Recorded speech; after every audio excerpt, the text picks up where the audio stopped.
सातवीं कक्षा के विद्यार्थियों, आज हमारा पाठ है वायु।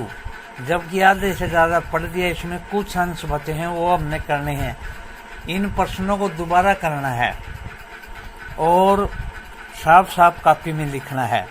जैसे चक्रवात, पवनों का चक्कर को चक्रवात कहते हैं। भारत के पूर्वी समुद्री तट पर स्थित ओडिशा में बंगाल की खाड़ी से उठने वाले चक्रवातों का खतरा बना रहता है। 17-18 अक्टूबर 1999 को राज्य के 5 जिलों में चक्रवात आया। 29 अक्टूबर 1999 को एक अन्य महाचक्रवात आया, जिसने राज्य के एक बड़े भाग को तबाही मचाई। परंतु पवन का वेग, वर्षा तथा जवरीय प्रोत्कर्ष से हानियां हुई। 260 किलोमीटर प्रति घंटा तक की वेग से चलने वाली पवन 36 घंटे से भी ज़्यादा समय तक चलती रही। तीव्र वेग वाली इस पवन ने पेड़ों को उखाड़ दिया और कच्चे घरों को नष्ट कर दिया। अनेक औद्योगिक भवनों तथा अन्य घरों में छतें उड़ गई। विद्युत आपूर्ति एवं टेलीफोन लाइनें पूरी तरह से कट गई। चक्रवात के फलस्वरूप लगातार 3 दिनों तक भारी वर्षा होती रही। इन वर्षा के कारण ओडिशा की प्रमुख नदियों में बाढ़ आ गई। चक्रवात पवनों के कारण उठी ज्वारीय तरंगें सतह पर 20 किलोमीटर तक आ गई और फलस्वरूप तटीय क्षेत्रों में भयानक तबाही हुई। अचानक 7 से 10 मीटर ऊंची जवरीय तरंगें आ गई, जिसके कारण दोबारा खड़ी धान की फसल पूरी तरह नष्ट हो गई। 25 अक्टूबर 1999 को पूर्वी पोर्ट ब्लेयर के निकट थाईलैंड की खाड़ी में अवदाब के कारण यह चक्रवात उत्पन्न हुआ और यह धीरे धीरे उत्तर पश्चिमी दिशा में बढ़ा। गहन होकर के उसने चक्रवात का रूप धारण कर लिया और 29 अक्टूबर की सुबह 10:30 बजे ओडिशा के इरेसामा एवं बालीकुंडा के बीच के क्षेत्रों को प्रभावित किया। इस महाचक्रवात ने भुवनेश्वर, कंटक और 28 तटीय नगरों सहित ओडिशा के पूरे तट को बर्बाद कर दिया। इससे लगभग 130 लाख लोग प्रभावित हुए। बहुत बड़ी संख्या में पशुओं की मौत हो गई। सब्जी एवं फलों की खड़ी फसल को भारी नुकसान हुआ।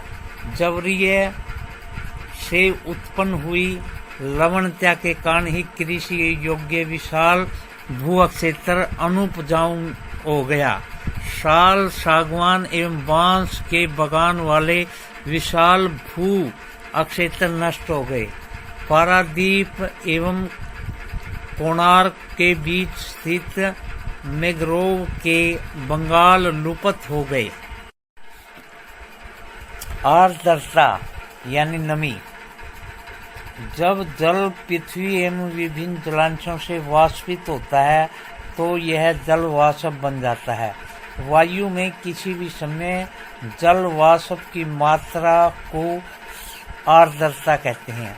जब वायु में जल वाष्प की मात्रा अत्यधिक होती है तो उसे हम आर्द्र दिन कहते हैं। जैसे जैसे वायु गर्म होती जाती है, इसके जल वाष्प धारण करने की अक्षमता वायु गर्म होती जाती है, चढ़ती जाती है और इस प्रकार यह एक अधिक आर्द्र हो जाती है।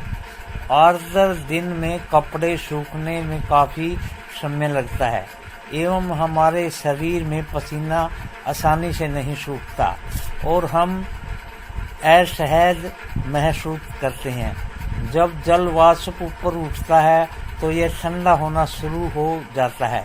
जल वाष्प संघनित होकर के ठंडा होकर के जल की बूंदें बनाते हैं। बादल इन्हीं जल बूंदों का ही एक समूह होता है। जब जल की ये बूंदें इतनी भारी हो जाती हैं कि वायु में तैर न सके, तब वे वर्षण का रूप में नीचे आ जाती है। आकाश में उड़ते हुए जेट हवाई जहाज अपने पीछे सफेद पथ चिन्ह छोड़ते हैं। इनके इंजनों से निकली नमी संघनित हो जाती है। वायु के गतिमान न रहने की स्थिति में यह संघनित नमी कुछ देर तक पथ के रूप में दिखाई देती है। पृथ्वी पर जल के रूप के गिरने वाला वर्षण वर्षा कहलाता है और ज्यादातर भौम जल वर्षा जल से ही प्राप्त होता है। पौधे जल संरक्षण में मदद करते हैं। जब पहाड़ी पार्श्वों में पेड़ काटे जाते हैं तब वर्षा जल अनावृत पहाड़ों के नीचे बहता है एवं निचले इलाकों में बाढ़ का कारण बनता है। क्रियाविधि आधार पर हम वर्षा के 3 प्रकार मानते हैं। नंबर 1 सहवानी वर्षा, नंबर 2 पर्वतीय वर्षा, नंबर 3 चक्रवाती वर्षा। पौधे तथा जीव जंतुओं के जीवित रहने के लिए वर्षा बहुत महत्वपूर्ण है, बहुत ही जरूरी है। इसके धरातल को ताज़ा जल प्रदान करता है। यदि वर्षा कम हो तो जल की कमी और सूखा हो जाता है। इसके विपरीत अगर वर्षा अधिक होती है तो बाढ़ आ जाती है। धन्यवाद।